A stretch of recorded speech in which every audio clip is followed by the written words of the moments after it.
Before we continue, I've been personally funding the Finding Genius podcast for 4.5 years now, which has led to 2,700 plus interviews of clinicians, researchers, scientists, CEOs, and other amazing people who are working to advance science and improve our lives and our world. Even though this podcast gets 100,000 plus downloads a month, we need your help to reach hundreds of thousands more worldwide. Please visit findinggeniuspodcast.com and click on Support Us. We have 3 levels of membership from $10 to $49 a month, including perks such as the ability to see ahead in our interview calendar and ask questions of upcoming guests, transcripts of podcasts you're interested in, the ability to request specific topics or guests, and more. Visit findinggeniuspodcast.com and click Support Us today. Now, back to the show.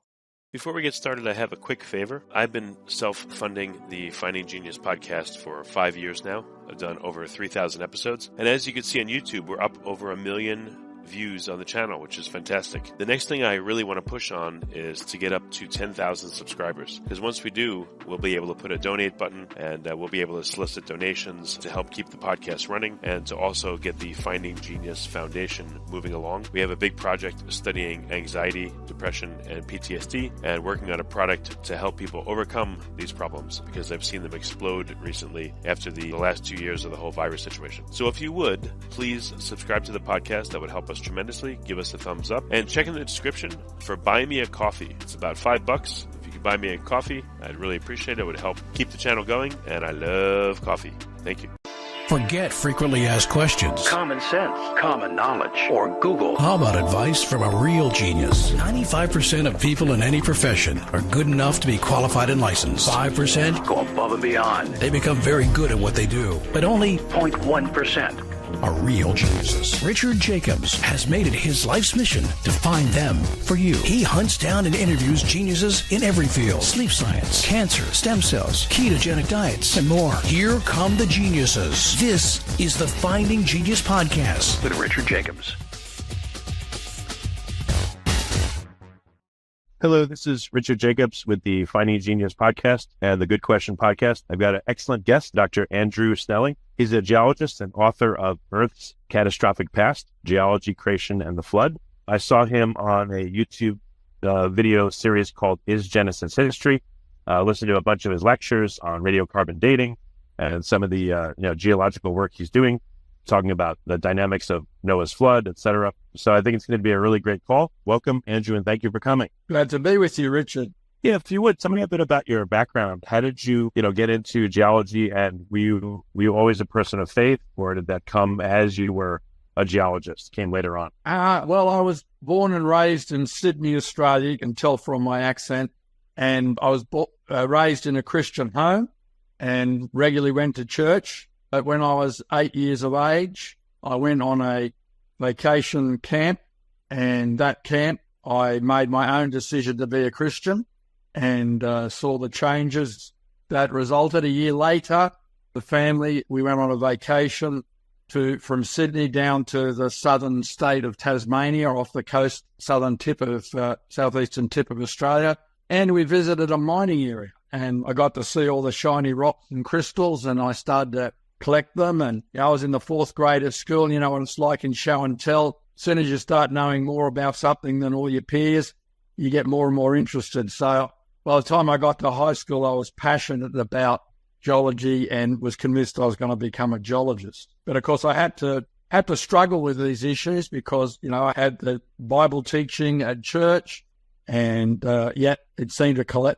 conflict with the textbooks that I was looking at and learning from. And so it was in my teenage years that my mother got a copy for me of the book, The Genesis Flood by Drs. Whitcomb and Morris. And it was the result of reading that book and weighing up the geological evidence that I became convinced of the issues that we're discussing this afternoon. When you started out, were you a young Earth creationist, or did you have a view that things are millions and billions of years old?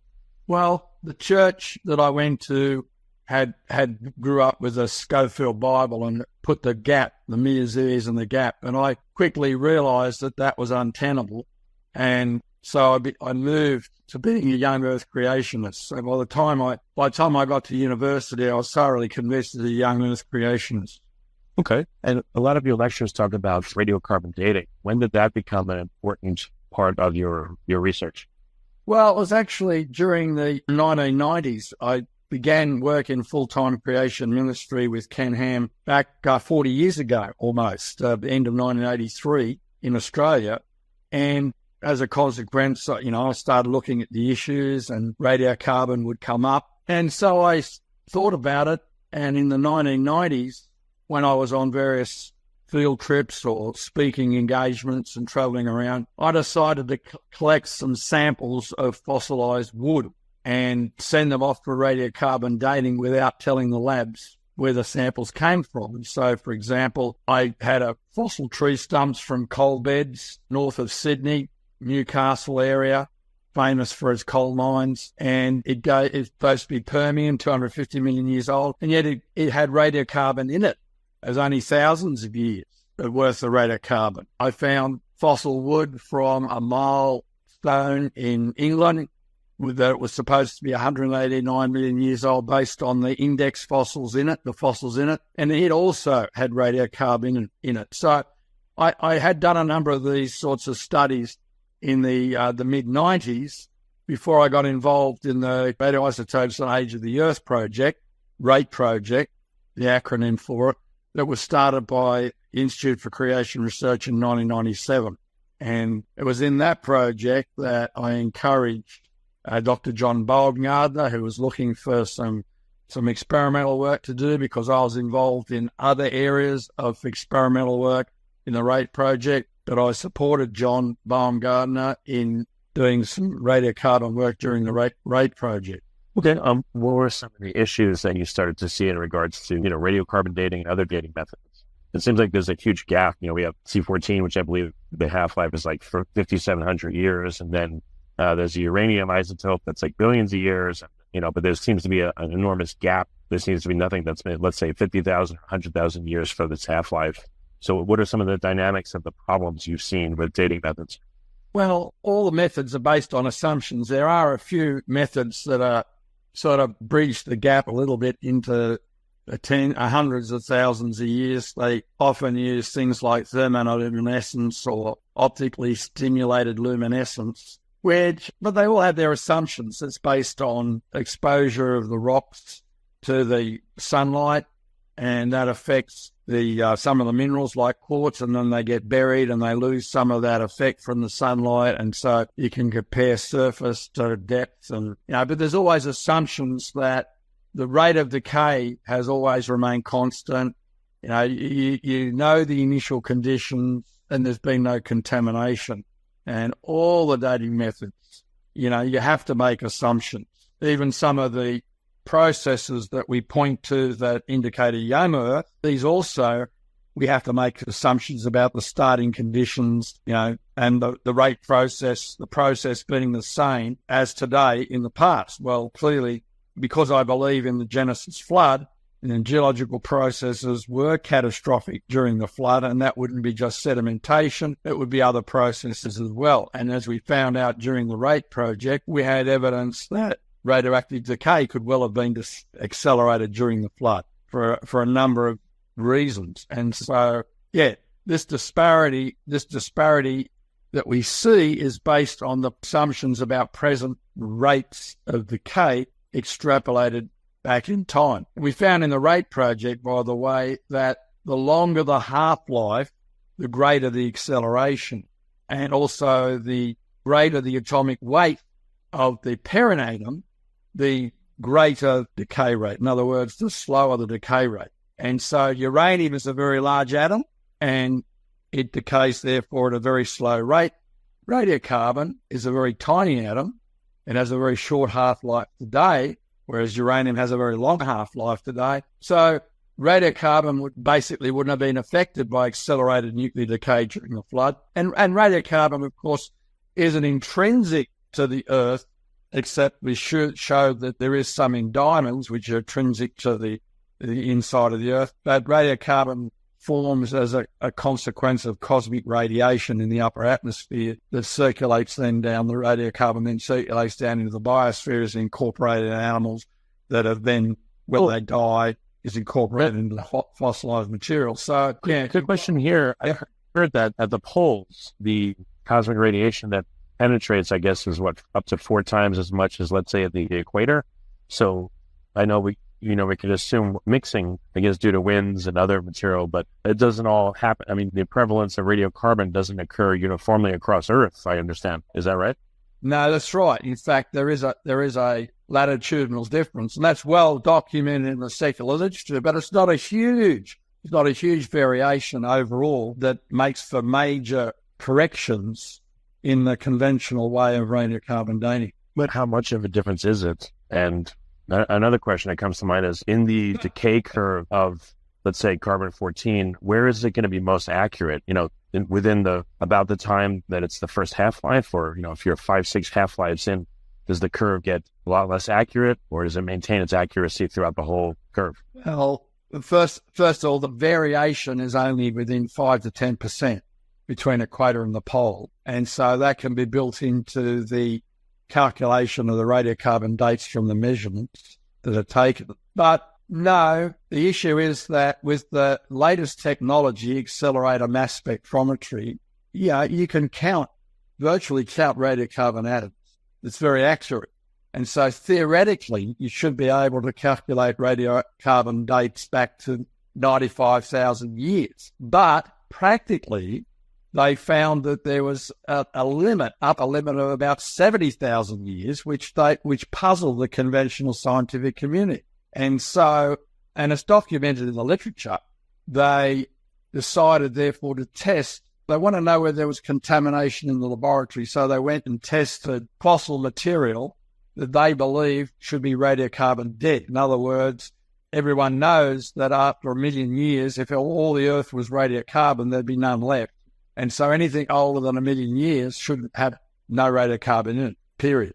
And so they thought, okay, we'll test coal, we'll test oil, we'll test limestone and things like that, natural gas. And no matter what the age, they always found radiocarbon in it. And rather than conclude, therefore, that the material wasn't millions of years old, they said, well, maybe there are other effects, machine effects or things in the lab that we're not covering for. And so they just make a correction to account for that. But the practical reality is, when you go to archaeology, where you can establish certain ages separate from radiocarbon, the archaeologists know that after you go back beyond about 1000 BC, the radiocarbon dates become much larger than the conventional archaeological dates. And so there's lots of problems there with radiocarbon that the conventional scientific community hasn't bridged to the satisfaction of the archaeologists. We're talking about quite a significant deviation. In the RATE project, when we looked at 10 coal samples from various coal beds from around the United States, we got samples from the Department of Energy storage facility at Penn State University, where they have samples from every coal deposit around the US stored in the argon atmosphere to preserve it from contamination, and they're available for research. We had 10 samples that varied from 40 million years to 300 million years conventional, and they all gave the same radiocarbon age. And of course, they represent fossil plant material that was all alive at the same time and buried at the same time during the flood. And so that means that material had a conventional age of about 48,500 years, radiocarbon years. So that's an inflated radiocarbon age due to the assumptions not being correct, that if you compare that to a biblical age, the flood being only about 4,500 years ago, then that means you have to recalibrate your radiocarbon ages significantly to align them with the biblical timescale. And so the best way to recalibrate radiocarbon dating is to go to archaeological sites where we can biblically date the site, say from time of Abraham, time of some of the kings, etc., Joshua and some of the kings, etc., and then radiocarbon date those samples, and then establish a recalibration curve. And that kind of research is actually going on at the moment. Well, if you're able to see individual atoms and count them, I would think that if there's a lot of variability, if there's contamination, you would see a tremendous amount of variability in one object. If you sample from the left side of it, the right side of it, the top to bottom, etc., is that observed? Well, that's not done. It's not routinely done. You can't. They have to take the sample and digest it and process it. And I don't know of anyone who has done anything significant like that, because it's very costly and time-consuming, and no one has really asked those kinds of questions. So I'm not aware of anyone who's done that kind of research conventionally. But they should, though, because, I mean, if there's contamination, like, it's like a microscope. The narrower the field of view you can see, the more areas you have to go to, because there could be extreme variability in a tiny area. So same thing, if you're able to count individual atoms, carbon-14 atoms, the contamination could be a monstrous error signal at that level, because you're going so finely grained. Sure. But the closest that's been done is taking diamond samples and breaking them, and then radiocarbon dating the individual pieces. So obviously they're spatially separated samples because they come from different parts of the diamond that was crushed. And generally you don't see variability at all. There's uniformity, but that's diamonds, which are hardest known substance and physically not known to be contaminated and come from inside the earth. So they're a special case compared to fossil material. I guess the one way of checking it would be, like, for example, one of the samples I looked at was a fossil tree stump in the coal beds in Newcastle. It had growth rings, and so you could sample individual growth rings to see if there was variability from the core of the tree to the outer part of the tree. Significant trees would be, 50 to 100 years old, and so you might find some variability, but no one's done that at all. Why has no one done it? I mean, that's kind of crazy. I would think it would be incredibly important to see that, take it. Well, the conventional scientific community isn't asking questions like that and hasn't done it. And the young Earth creationist community doesn't have access to the technology except through the conventional labs. And we haven't got to that level of sophistication yet because we just don't have the workers and the finances to do those kinds of experiments. But, it's something we could certainly consider doing.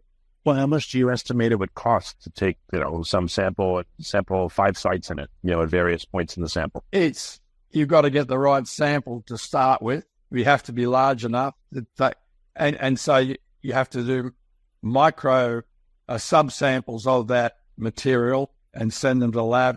I suppose probably $10,000 all up, but it's just no one has gone to the trouble of doing that so far.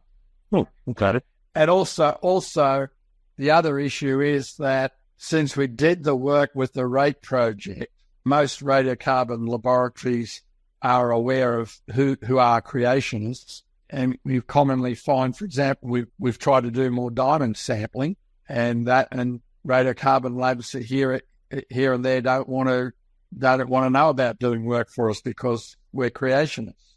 So that becomes a problem as well. And I mean, I'm not trying to discount doing the experimental work.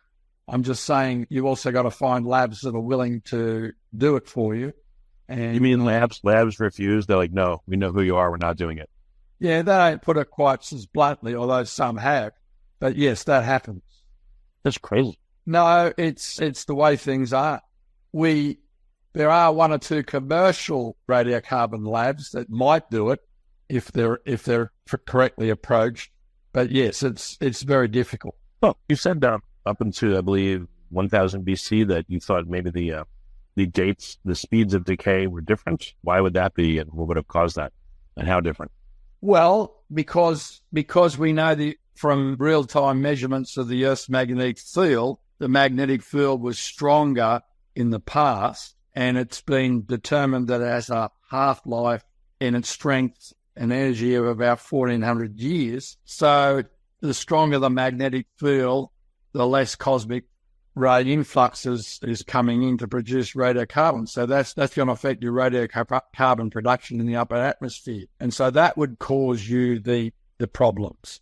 And the present the conventional community, say with archaeological samples for radiocarbon dating, are assuming the influx rate at the present strength of the Earth's magnetic field, the present radiocarbon production. And so you'd have to correct for those effects going back further in time. Oh, so if there was less radiocarbon production, then it would give an artificially older aged materials at that time. Yes, correct. Yeah. If you calculate those ages based on the present rate, yes. How much of a difference would it have been? How much higher was the magnetic field, and how much less radiocarbon would there have been? Well, remember you double every 1400 years. So back at the time of Christ, and you can look at some of the pottery, and the paleomagnetism record in the pottery confirms that it was stronger, probably twice as strong back then. And so that's going to significantly reduce your radiocarbon production rate.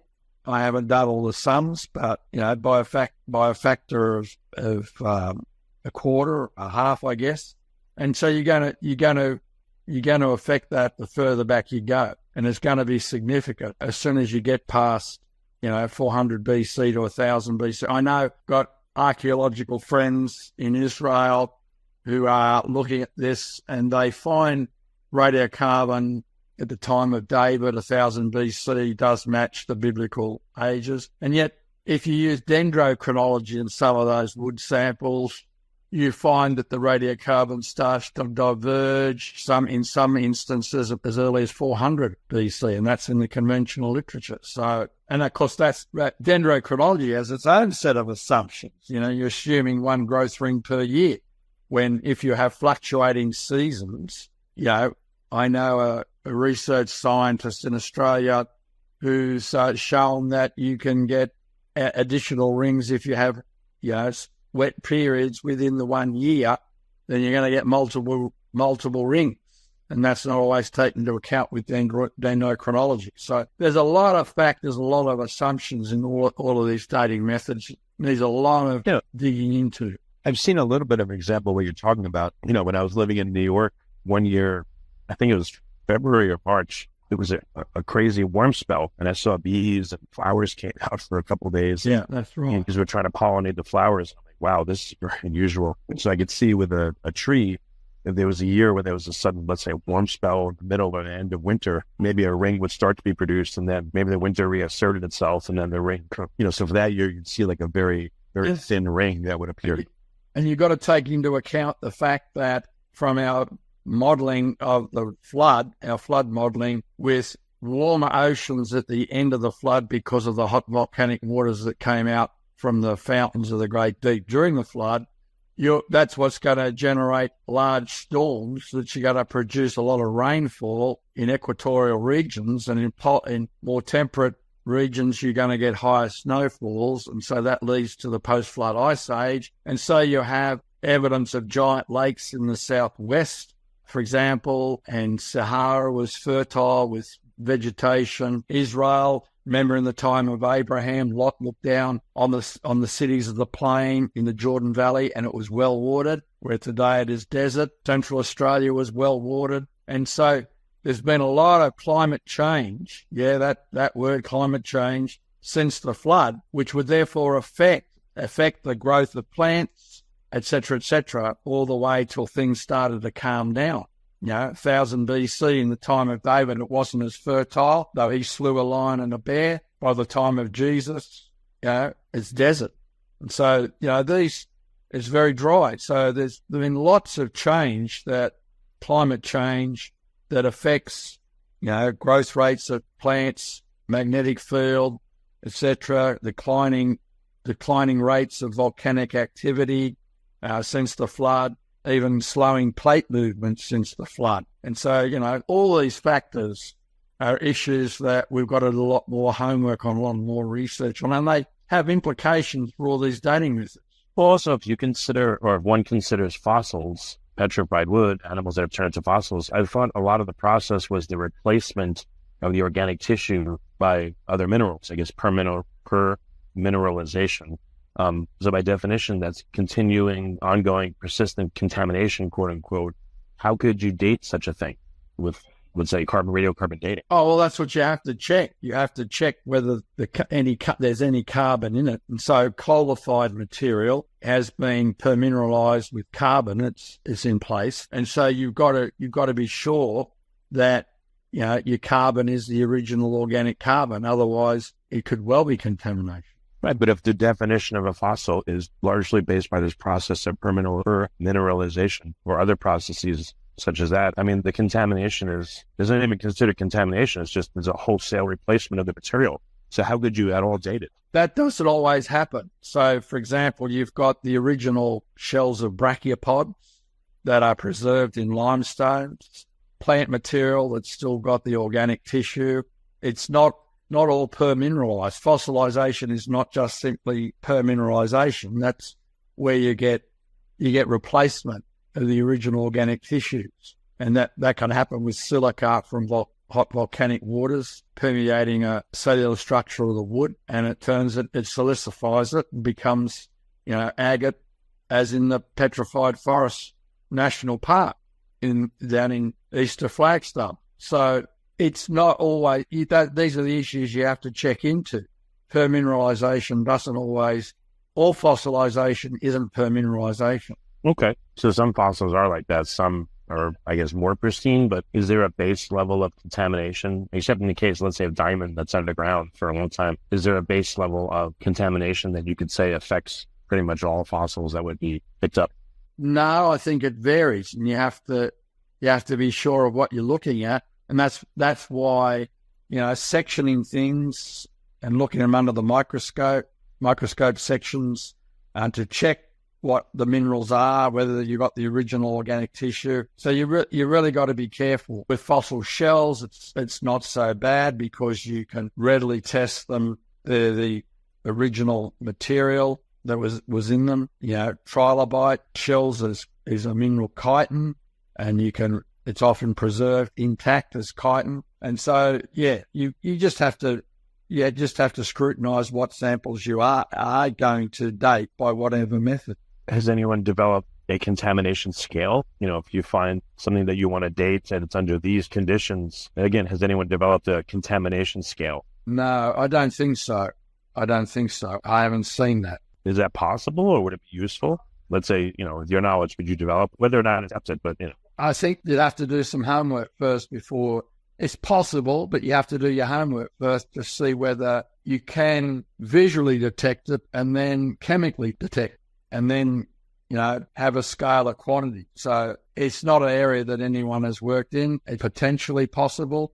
I don't know yet. Do you think it would be difficult to do? And do you think it would be useful if you had such a thing? It would be difficult to do, and it could be potentially useful. It would be a yardstick for potentially recalibrating, you know, radiocarbon, for example. But at the moment, it's not a high priority for the work that we're doing. Well, what are some of the priorities in the work you're doing? I should have asked you. I'm sorry, I was just asking my questions. But on right now, that's like really fascinating to you. We're very important. Well, been doing a major project in the Grand Canyon where I've been looking at rock layers in the Grand Canyon to determine whether folding occurred when the rock layers were still soft or whether it was after they hardened. And the conventional scientific community says, no, you know, the layers in question were deposited 500 million years ago. The folding occurred almost 450 million years later. So the rocks would have been cemented and hardened. And so if you have slow and gradual deformation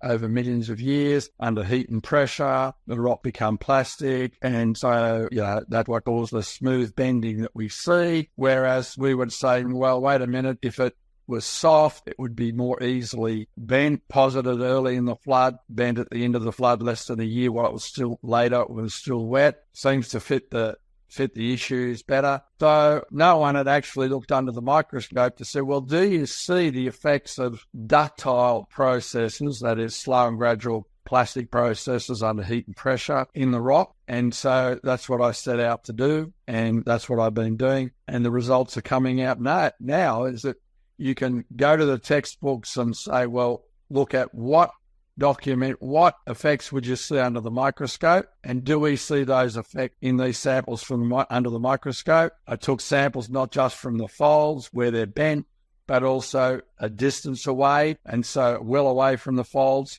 And so for comparison, as it were, like a placebo, and what do I find? No difference between no distant difference between samples right in the tight bend in the fold to the limbs of the fold. All the textures, all the minerals are in the same condition under which they were deposited. There's been no subsequent heat and pressure effect. There's been no breakage of the cement, which if it was hardened, it would have hardened soon after deposition in the conventional, within a few millions of years, because all the other layers being stacked on top, and you would affect the cement when you bend it. But no, we don't see any of those effects. So that's been a focus. I've looked at lots of other issues. Radio halo, done work on that, multiple radioisotope dating of various rock units using multiple methods. I did that during the rate project. Other areas that I've been focused on, apart from radiocarbon, we did helium diffusion work during the rate project. That was a key component of establishing that there'd been accelerated nuclear decay and therefore faster decay rates during the flood.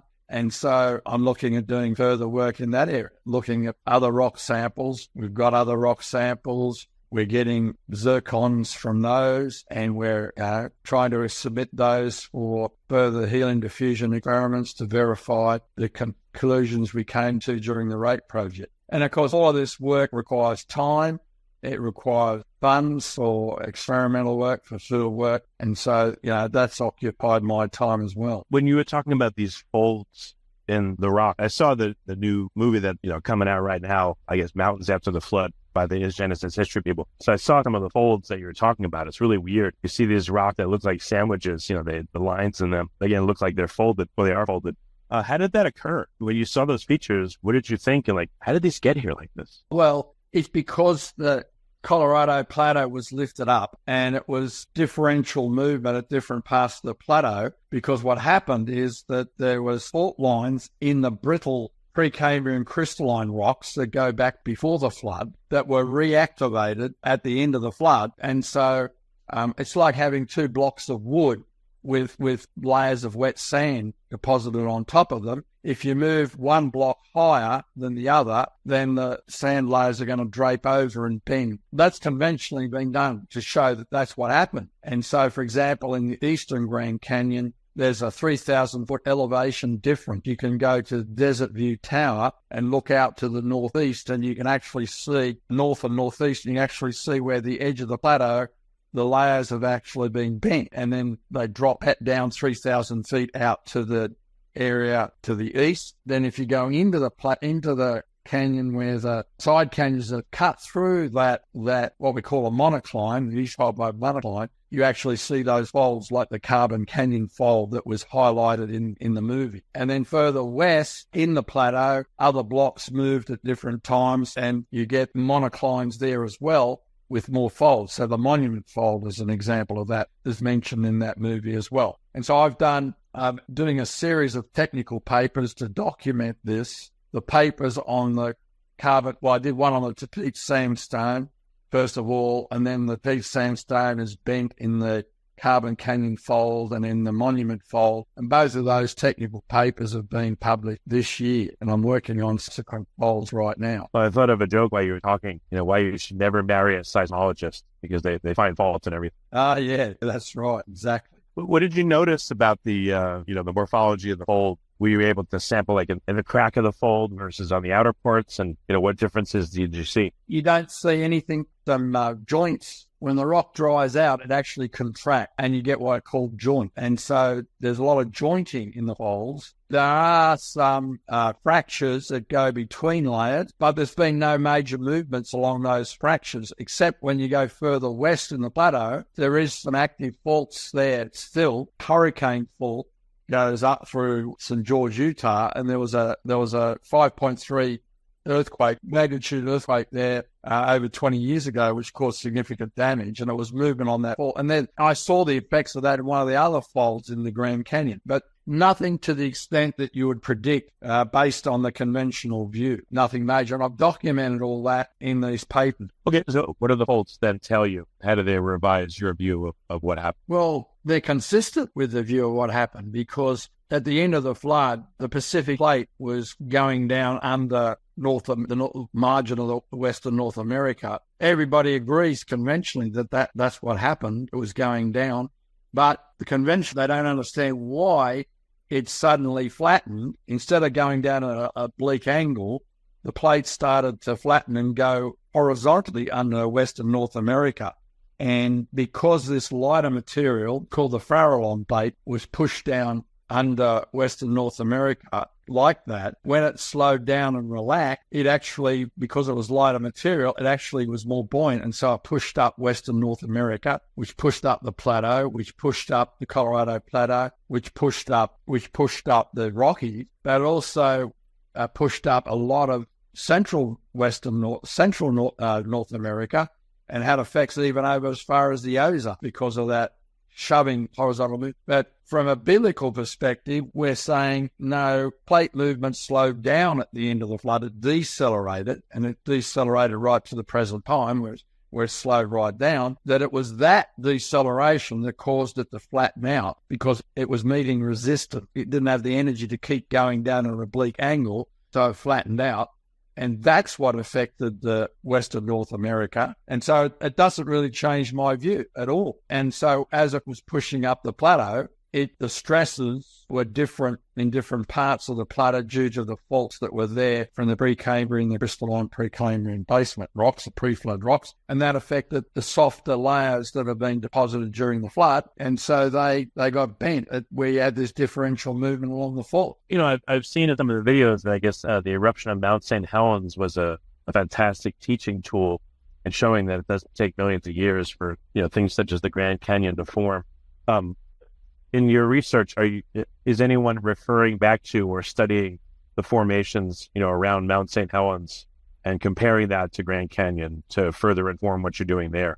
Are there enough analogs that it would help you? That's been done. For example, Steve Austin has documented that with the pyroclastic flow. When you have very fast movement of water and a mixture of grain, you will get multiple graded beds. And that was what was observed in a 3-hour event. In a 3-hour event, eruptive event, three-way speed pyroclastic flows with mixture of steam and volcanic ash settle out to produce some 25 feet of these alternating layers of different grain sizes that are consistent totally with and comparable to what we see in some of the layers in the geologic record, some in the Grand Canyon.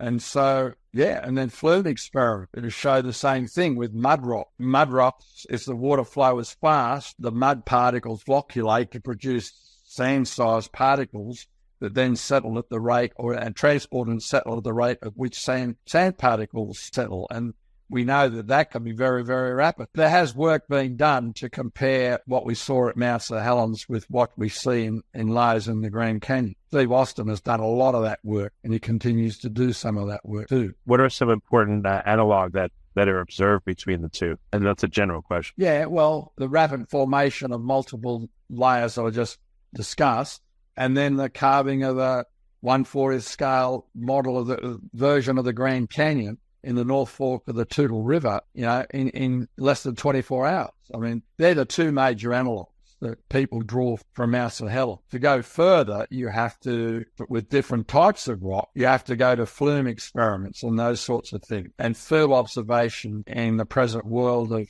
water transport, say in hurricanes, deposit sand when they sweep inland on the east coast of the US, or sand waves in Long Island Sound, for example, that simulate crossbeds that we see in the sandstone layers in the Grand Canyon. So there's a number of analogs that we can, in the present world, as a window into understanding some of the features we see in layers in the Grand Canyon and elsewhere. So the Grand Canyon, do you have a picture now of how it formed and how fast it formed? That's different from the conventional picture? Oh, yes, we do. And it's illustrated in that documentary that's just coming out, that when the plateau was pushed up, say the East Kaibab monocline, Khyber Plateau. I said there's a 3,000-foot elevation difference. That meant that water would accumulate in these lower areas to produce lake systems. And there's evidence that there were lakes east of the plateau, east of where we got the Grand Canyon now, and also up in the further in the what is now the headwaters of the Colorado River. In fact, Bryce Canyon is not a canyon per se. It's actually eroded features at the edge of a plateau. And it's been shown that those features were eroded as a consequence of a lake that was peripheral to the plateau, and rapid drawdown in soft sediments would produce the features that we see in the edge of that plateau. That's one of the lakes that Steve Austin and others have modeled, that with continuing rainfall after the flood would get to the point where they would breach the obstructing wall that was holding back the water. And so you'd have spillover erosion. And in that movie, he shows with a simulation, one lake fails upstream and it spills into the next lake, which causes it to overtop, and a whole sequence of lake would carve out the canyon very rapidly. And it's quite obvious, because when you look at the canyon, as we often show people when we start the river trip, we go to a vantage point where you can look downstream, and you immediately notice that two things as you traverse through the canyon. First of all, the walls of the canyon don't have millions of years of debris that's accumulated from collapsing from the cliffs. And secondly, the rapids have been produced by flash floods in the side stream. And the Colorado River, even pre-dam, whatever flood level you want to envisage, the present rate of flow is often fluctuates based on water releases of between 8,000 to, well, I was in the canyon and they had a 40,000 cubic feet per second release. But historical floods have been known to be up before dams 100,000, 200,000 cubic feet per second. But none of those are capable of cleaning up the channel, removing the debris that's been brought in by the flash floods. The rapids have actually grown. New rapids have formed from more flash floods. So the Colorado River isn't capable of cleaning out its channel today. So how could it have carved out the Grand Canyon? And whereas if you have a rapid drawdown as a result of spillover erosion, a lot of water, a little bit of time, it would take all its debris out with it. And so if that was only recent, then the present debris that we see at the base of the wall, of the cliffs, is only what's accumulated in the thousands of years since the dam burst carved out the Grand Canyon. And so we do have a very viable model. And interestingly, back in 2020, there was a group of conventional scientists who don't believe in Noah's flood, who have similarly proposed, and they did a simulation in a large flume tank of a similar lake spillover dam burst model for the canyon, and did produce a similar scale in their simulation model of a resulting canyon that matches the Grand Canyon. And they're not believers in the flood, and yet they believe in a catastrophic erosion of the Grand Canyon. Okay. Yeah, if you want the documentation of that, Steve Austin produced with two others a paper that we published in our Answers Research Journal that's available online, open access. You can download all the PDFs, like my technical papers on the folds in the Grand Canyon. And he documents in the reference list, you can see that Douglas et al. Back in 2020 did that simulation. I think it was six authors, and it was published in a journal of geomorphology or something like that. I forget what the title it was. You can check that out. It's all available online. So what time scale would have the Grand Canyon formed in, you believe? What was possible or likely? Well, within decades or a few centuries, you'd build up the lakes because of these high-volume storms that I mentioned earlier, because of the warm oceans at the end of the flood. And the canyon would have formed, therefore, in a matter of weeks to months with these dam breaks catastrophically eroding through the plateau. And within centuries after the flood, that means the layers would have had time to dry out and be cemented and hardened.